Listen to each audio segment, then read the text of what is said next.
communauté malienne ici au Congo qui brasse beaucoup de fonds.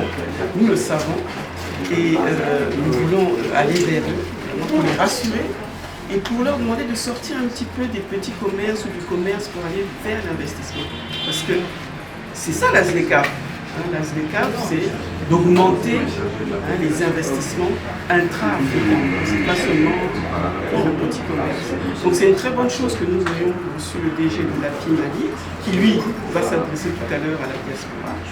Et donc nous aussi de notre côté, on va essayer de voir aussi avec cette diaspora comment les encourager à investir dans les secteurs prioritaires de notre pays.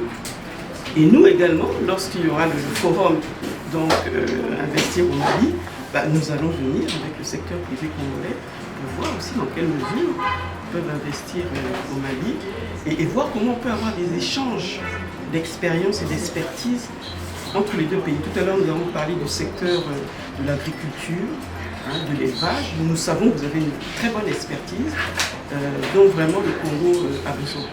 Je dois dire que nous sommes très heureux de rencontrer notre structure sœur, l'API Congo. Nous sommes en mission au Congo et elle a bien voulu nous rencontrer. Et nous étions très heureux également de la rencontrer dans un climat de contacter avec la même détermination, n'est-ce pas, pour que l'on puisse travailler sur la façon dont on peut ramener nos échanges économiques, nos relations économiques au niveau des relations politiques. Nous avons échangé sur la signature d'un protocole d'accord qui permettra aux deux structures de travailler sur l'augmentation du taux d'investissement au Congo et au Mali et comment est-ce qu'on peut mobiliser nos secteurs privés des deux côtés pour les investissements dans les deux pays. Donc ça a été une rencontre très fructueuse qui nous a permis de parler des deux pays, des relations économiques, d'investissement et de comment est-ce qu'on peut intensifier les échanges économiques, comme je le disais tout à l'heure.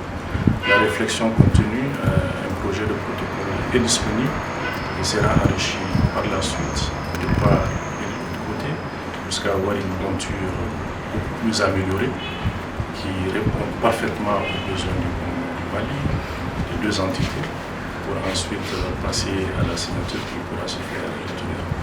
Nous allons profiter de l'occasion pour passer en revue tout ce qui est en cours dans le pays, du point de vue investissement, promotion des investissements, et voir ce qui peut être organisé soit au Mali ou au Congo, toujours dans le cadre de la promotion des investissements dans le pays. Donc nous sommes sortis très heureux, très satisfaits de rencontrer Madame la directrice avec une équipe très dynamique et des idées qui se retrouvent aussi quelque part au Mali. Cela veut dire que tout simplement, nous avons la même vision et nous sommes en train d'agir dans le même sens.